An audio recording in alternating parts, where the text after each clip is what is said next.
小男孩突然不停咳嗽，仿佛被什么东西卡住，紧接着咳出来一条恶心的软体虫子。一瞬间，他又回到了那个又黑又冷的逆世界。自从他被妈妈从怪物手中救回来，就感觉特别奇怪，不仅寡言少语，还总会看到一些不干净的东西。这天，他跟几个小伙伴在游戏厅玩耍，突然却被一股莫名的力量吸引，窗外开始飘棉花。这异常的现象，他转身想跟小伙伴们分享，可热闹非凡的游戏厅，此刻却连个人影也没有。随着灯光闪烁，整个地方变得又黑又冷。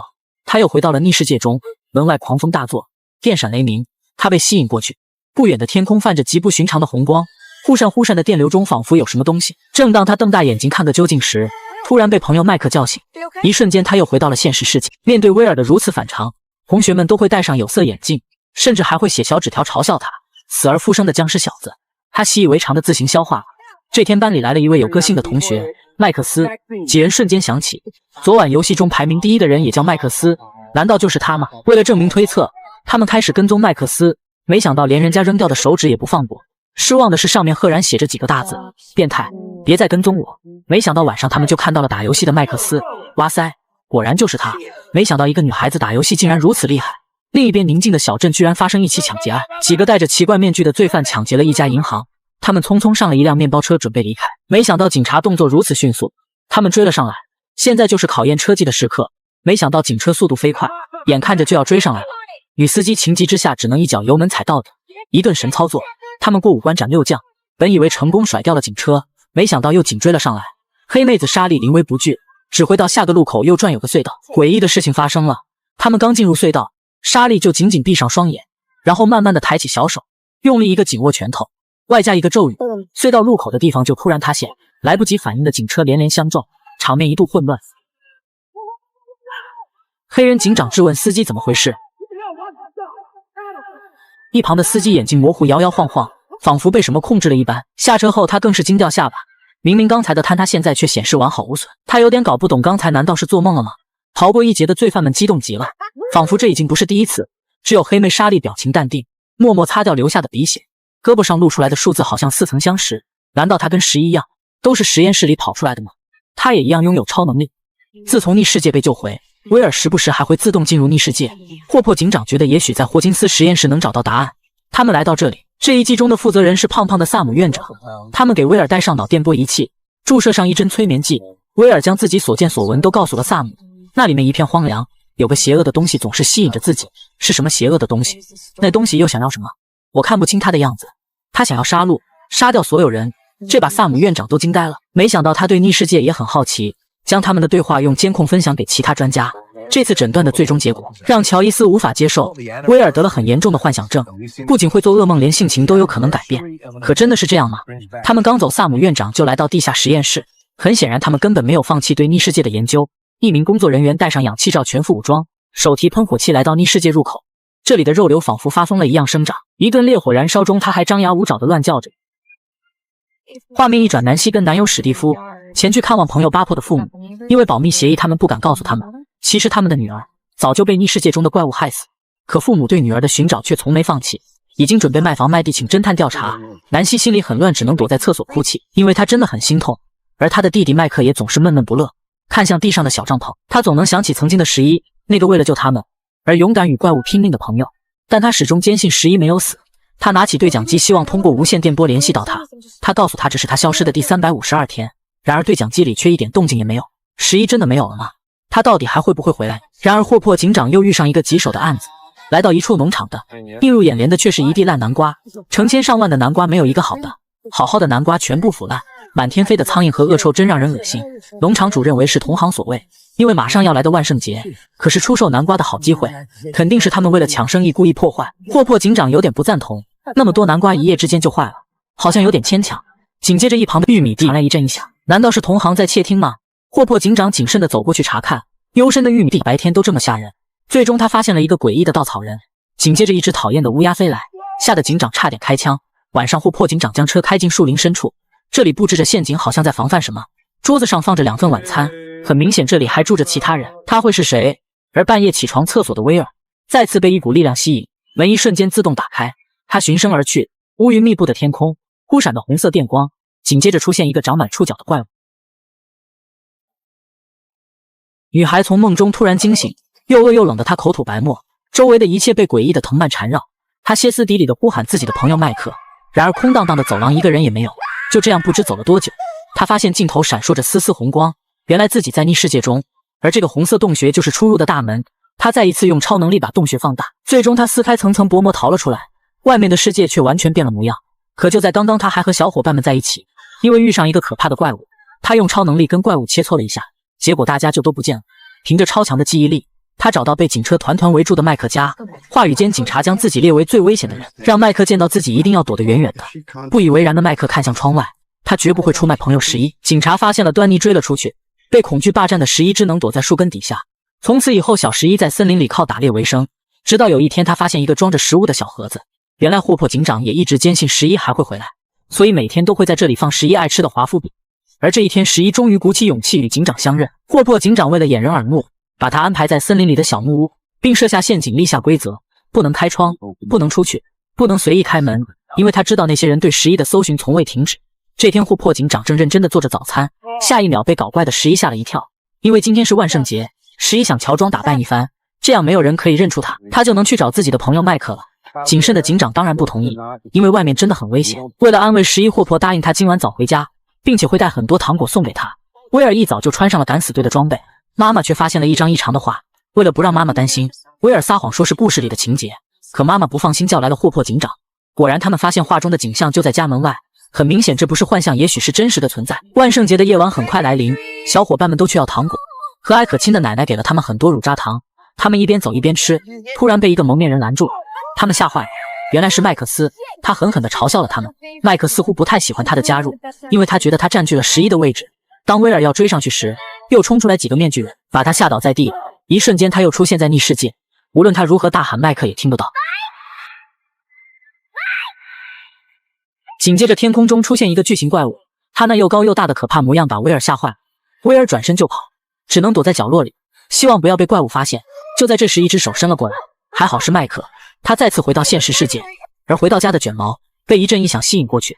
垃圾桶里仿佛住着什么小可爱，果然打开一看，里面住着一个光溜溜的小玩意。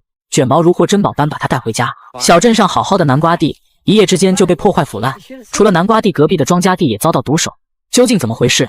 再次来到现场，一股股恶臭引来一群乱飞的苍蝇。接着在不远的树林里还发现了奇怪的粘液，恶心的粘液仿佛鼻涕一般，死死拽住霍珀警长的手。队员那边也发现了异常，豆田里仿佛被人撒了泡尿，又骚又臭，还有股尸体的味道，简直令人作呕。此时的警长感觉事情不简单，他让手下在这一片做个标记，最终看看一直延伸到哪里。通过比对，很快他就发现所有的农场事件都围绕着一个圆圈，遭到破坏的地方刚好把霍斯金实验室围了起来，而这里的科学家正全副武装，再次进入逆世界。里面的场景跟威尔的梦境完全一样。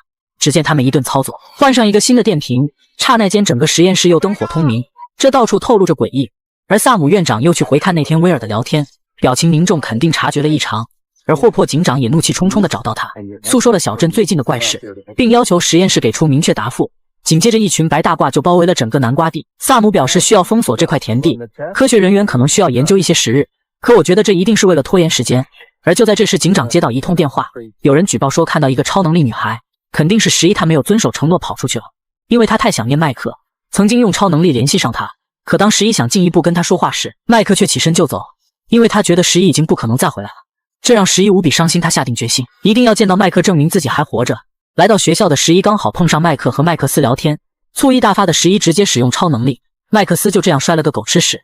而昨晚卷毛意外发现一个小宠物，把他带回家喂他乳渣糖，并取名为达达，没想到他居然怕热怕光，他的模样不是青蛙也不是蜥蜴。于是他从图书馆借走了一堆书，他激动地感觉自己发现了新物种。第二天他就把达达带到学校，并告诉大家下课去秘密基地。他有重大发现，看到达达所有人都无比惊讶。我发现他的时候，他正在垃圾桶找吃的，他那软软的黏黏的样子，伙伴们似乎并没有特别喜欢，只有卷毛把他当宝贝。而一旁的威尔仿佛有种似曾相识的感觉，忽然脑袋里一闪而过，他想起之前咳出来逆世界的软虫子，难道是他长大了吗？最后大家决定让科学老师看看。正当他们准备打开盒子时，麦克和威尔就冲进来抢走了。麦克告诉大家威尔的直觉，这很有可能是逆世界的怪物，我们应该把它交给霍珀警长。可卷毛绝不同意，相反他觉得是大家嫉妒自己。接着大家便争执起来，就在这时小盒子猛烈颤动起来，达达自己跑了出来，紧接着还蜕了层皮，太恶心。麦克想用小锤子解决了他，一个不小心，达达直接溜之大吉。一番搜寻后，卷毛在厕所发现了他，他没有告诉大家，而是把他藏在帽子底下，偷偷带回了家。小男孩意外来到逆世界，里面的大怪物这次不想放过他，他拼命的逃跑，不知道跑了多久，眼看着就要被追上了。他想起早上继父鲍勃说的话，战胜恐惧的最好办法就是直视他，面对他，对着他 say no。威尔决定这次不再逃避，他对着怪物歇斯底里的大喊：走开，走开！而另一边，妈妈从万圣节当晚的视频中发现了什么，她连忙拿出纸和笔描了下来，紧接着一对比跟威尔的画一模一样。她终于明白儿子口中的怪物是真实存在的，她向学校飞奔而去。然而见到的威尔正傻傻站在操场，此时的怪物正在一点一点吞噬他。无论乔伊斯如何呼喊，威尔都无法从梦中清醒，一旁的小伙伴们都看傻了。最终黑烟全部穿透了他的身体。回到家，妈妈告诉威尔，她相信他，他知道怪物真的存在，他知道儿子承受着多大的恐惧，他决定要陪着他一起面对。然而第二天怪事接踵而来，乔伊斯突然发现威尔的体温低得可怕，给他放水准备了热水澡。然而威尔却表示温度太高，他更喜欢冷一点。这种异常真把妈妈吓坏了。另一边，霍珀得知11没有遵守诺言跑出去，大发雷霆，可没想到11脾气更大，因为有别人占据了他的位置，跟麦克的暧昧让他醋意大发，两人大吵起来。霍珀警告他，让他1周不许看电视，没想到11用超能力死死控制电视机，仿佛被钉在桌子上根本动不了。最终忍无可忍的霍珀直接拔断了电线，这下11彻底疯了。他不顾霍珀对他的担忧，直接用超能力伤害他，不仅如此还摔倒了柜子，最终把自己反锁起来。无论警长怎么喊，他也不开门，他失声痛哭，直接震碎了全屋的玻璃。第二天警长告诉他，他会把电视修好，但前提是必须把屋子收拾干净。然而没想到打扫卫生的11发现了一个地下室，好奇心的驱使下他走了进去，最后发现一个写着霍金斯实验室的盒子。一顿翻找，他找到了有关母亲的信息，孩子哪有不想妈妈的。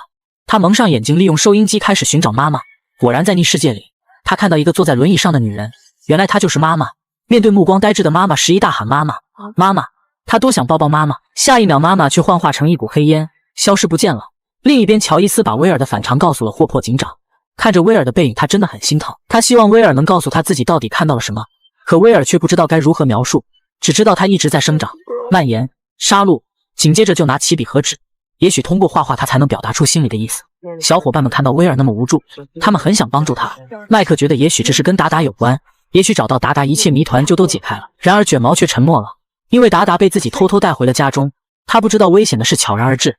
他的达达正疯狂的生长，放达达的鱼缸破了个大洞，里面有他褪去的皮囊。接着发现地摊上一堆黑色粘稠物体。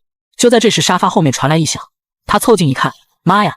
他的宠物正在撕咬妈妈的宠物猫咪。察觉卷毛的达达突然张开血盆大口，这是要吃了自己的。卷毛这才意识到自己错了，达达就是逆世界里的怪物。紧接着卷毛全副武装，用香肠引诱达达。做好这一切，他藏在小木屋，等待达达上钩。眼看着达达就要进地下室了，然而他好像察觉了什么，转头看向门缝中的卷毛。他直勾勾地走过来，卷毛吓得大气不敢喘。勇敢的卷毛决定拼死一搏，最终达达成功被关进了地下室。另一边，乔伊斯和警长发现威尔的画仿佛有某种规律，接着他们按照连贯性拼接起来，这看起来像是迷宫又像是地图。乔伊斯感觉蓝色仿佛天空，黄色好像土地。威尔说过他在蔓延，在杀戮。突然警长跟最近的南瓜怪事一联系，他好像明白了什么，匆匆离开。而南希一直对闺蜜巴珀的死很内疚，她找到乔纳森打算要告诉巴珀父母真相，然而刚上车就被人盯上，接着就被带到了霍金斯实验室，这里对逆世界的研究从未停止。萨姆院长表示对巴珀的死很惋惜，可实验室正在弥补错误。接着把他们带到逆世界洞口，表示他们无法封死洞口，但一直努力阻止从洞口跑出来的东西，所以希望他们继续保密，以免引起社会面恐慌。最后两人签订保密协议后才被释放。没想到南希竟然把刚才的一切录了下来，他决定要将这一切曝光，将这实验室夷为平地。另一边，霍珀警长在南瓜地挖了100米大坑，真的发现了一个诡异的隧道，随即便跳了进去。里面的场景跟威尔描述的一模一样，很显然他进入了逆世界。里面漂浮着棉絮状的物体，又黑又冷，仿佛空气中还弥漫着不明毒气。他壮着胆子不知道走了多久，突然被一个毒蘑菇样的东西喷射，下一秒他被毒晕了过去，而洞口也很快被可怕的藤蔓封堵。这边卷毛知道达达是可怕的怪物，他紧张地向小伙伴们求助，可都没能联系上。最终他找到史蒂夫，并告诉他达达的事情。麦克因为太担心威尔，来到威尔家，威尔告诉他能感受到怪物的一切。麦克觉得这很好，仿佛间谍一般监视着怪物。这样我们就可以提前阻止他。而威尔的想法惊掉了麦克的下巴，也许他正用这种方式监视着我们呢。第二天，威尔便被噩梦惊醒，他感受到霍珀警长的威胁。洞穴里晕倒的警长终于醒了过来，还没站稳他就开始呕吐，很明显他中毒了。他很虚弱，他迫切想要找到洞口出去，然而洞口都被藤蔓死死封住，他被困在了里面。为了自救，他点燃一根火把，藤蔓被熏得连连后退。然而没想到这更是激怒了怪物，下一秒可怕的藤蔓就把霍珀死死缠住。另一边，威尔被噩梦惊醒，他感觉到霍珀警长的危险，妈妈只能找到男友鲍勃帮忙，威尔负责感应和画图，鲍勃负责破解。很快他们知道了警长的大概位置，而另一边11凭着自己的超能力找到母亲的住处，而开门的阿姨把他当成讨厌的推销员。被拒之门外的11决定展现一下超能力，紧接着门锁自动打开，阿姨这才意识到11是妹妹的女儿。11看到妈妈那目光呆滞的模样，真是特别心疼。妈妈一直傻傻念叨着什么，从阿姨口中得知妈妈从实验室回来，就一直这样仿佛被困在梦里，但却一直坚信你还活着。接着就把11带到妈妈为她准备的房间，这里装的全是妈妈的爱。忽然屋里的灯开始闪烁，阿姨告诉她老房子了总是这样，而11却不以为然，跟着灯光来到妈妈面前，果然是妈妈，她也流鼻血了。很显然妈妈也拥有超能力。紧接着电视机自动来回切换频道，11领悟到肯定是妈妈想要告诉她什么，接着蒙上眼睛，她要去逆世界看看。妈妈临近生产时便意外流血，紧接着就被送去抢救，而自己刚出生就被人抢走，再次醒来就被告知孩子没了。可妈妈始终坚信宝贝还活着，可所有人都以为她受不了刺激，精神失常，接着就被实验室的人注射了不知名的药剂。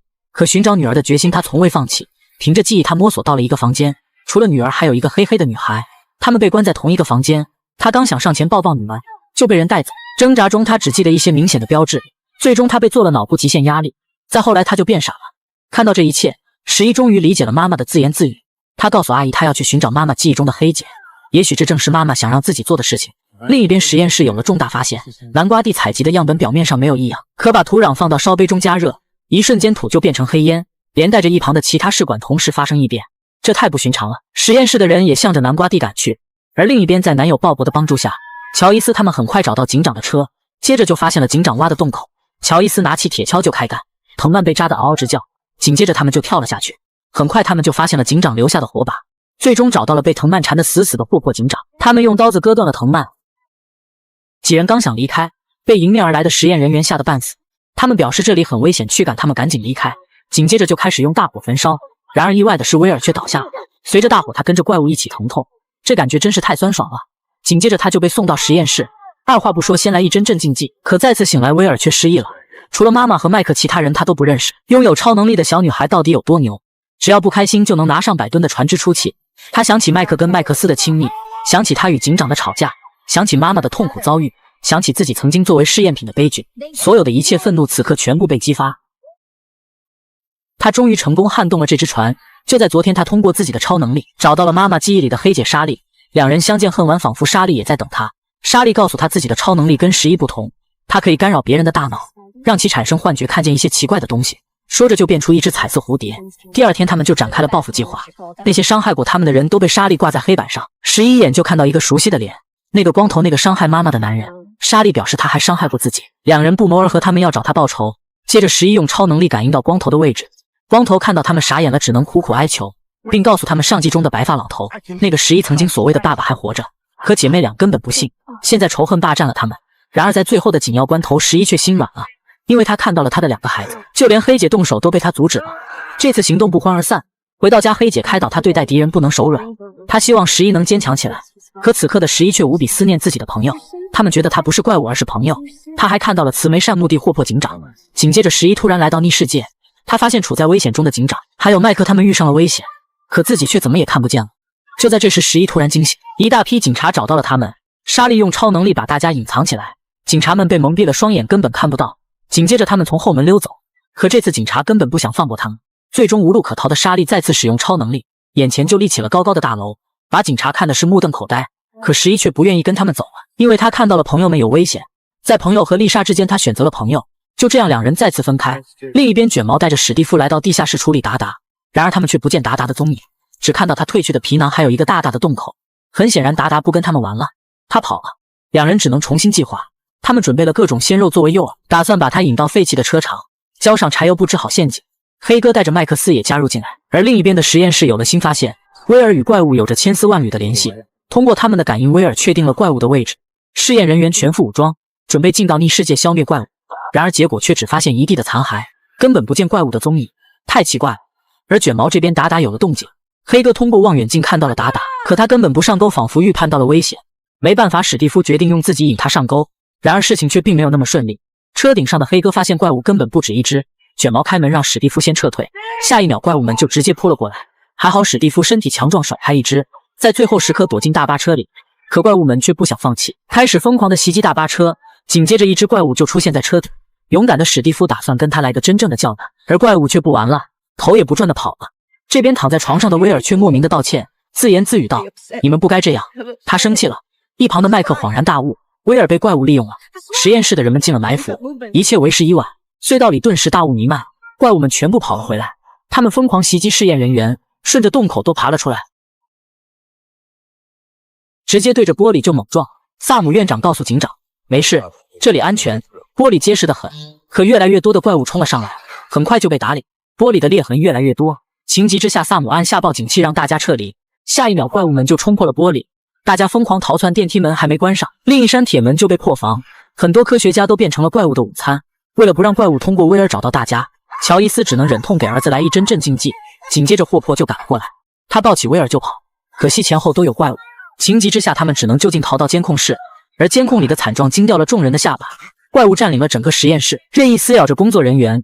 可意外再次发生，实验室的电源突然被切断，一瞬间整个实验室黑压压一片。萨姆院长拿出地图告诉大家，现在只有逃生门才能逃出去，而逃生门必须用电才能启动，所以他们迫切需要恢复电源，利用电脑打开，而只有搞电器维修的鲍勃才能做到。乔伊斯当然不舍得，可这是唯一的出路，接下来他能不能顺利完成呢？而另一边，史蒂夫他们发现所有怪物都跑回了实验室，意识到威尔他们可能有危险。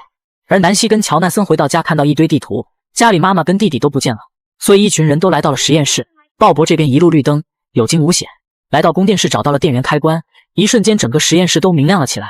可外面的人却无论如何也打不开大门，他们根本进不去。接下来鲍勃需要用电脑重启系统，凭借着专业的电脑技术，所有的门都被解锁，外面的门也自动打开。大家还没来得及高兴，萨姆院长就发现怪物挡住了楼梯。鲍勃有个大胆的想法，随即他用电脑打开喷淋系统，听到喷水的声音，怪物很快被吸引过去。院长让大家抓住机会赶紧逃离，而自己留下来帮大家排除危险指路。就这样，几个有着主角光环的他们都顺利逃了出去。而鲍勃好像就没那么幸运了，他一边听着萨姆院长的指挥，一边小心翼翼地走着。突然一只怪物就窜了出来，紧急时刻院长让他躲进一旁的柜子，然而他刚出来就被一只怪物盯上。鲍勃以100米冲刺的速度奔跑，怪物更是紧追不舍。终于他幸运地逃了出来，乔伊斯也看到了他。正当大家放松庆幸时，一只怪物就瞬间把他扑倒。怪物张开血盆大口想活吞了鲍勃，乔伊斯吓得惊声尖叫。霍珀警长赶了过来，用枪猛烈的射击，没想到不但没有打死怪物，反而引来了更多怪物。情急之下，霍珀只能拉着悲痛欲绝的乔伊斯走，再不走他们都会被怪物活吞。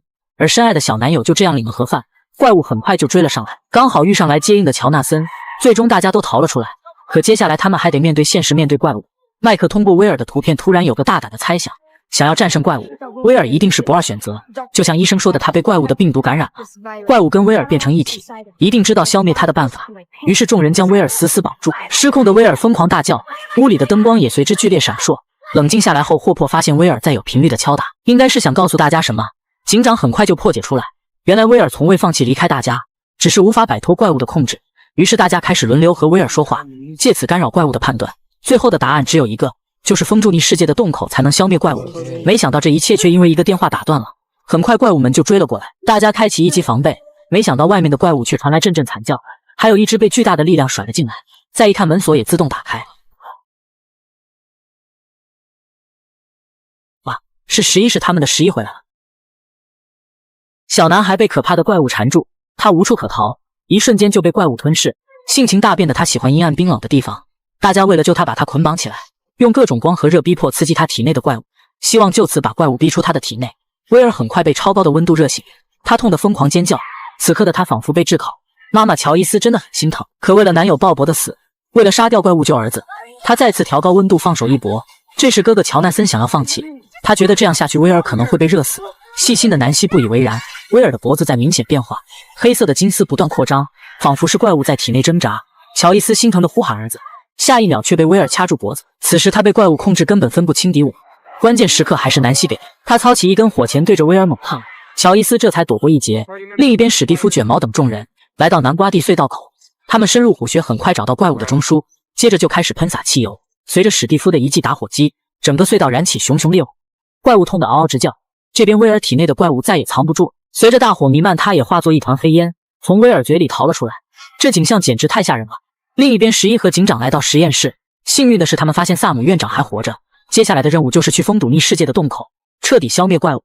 在得知威尔已经安全后，两人坐着电梯来到逆世界入口，红色的洞口还在疯狂生长。11表情凝重，他开始集中力量，他要把这个错误解决。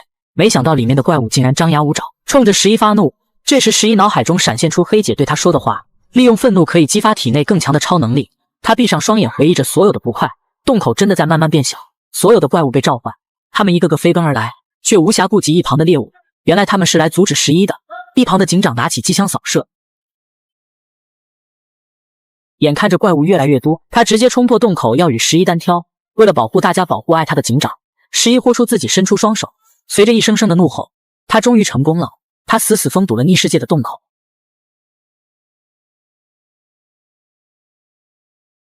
11和警长紧紧拥抱在一起，这一次他又拯救了整个小镇。霍金斯实验室的事情也随之被公开，而南希的闺蜜巴珀也回到父母的身边。萨姆院长帮11办理了身份证明，更可喜的是霍珀成了他的父亲。所有的一切都在向着好的地方发展，他们开心的在舞池中放飞自我。可看似恢复平静的小镇却并不安全，那些逆世界的怪物真的死了吗？他们还会回来报复吗？至此，怪奇物语第2季就此完结。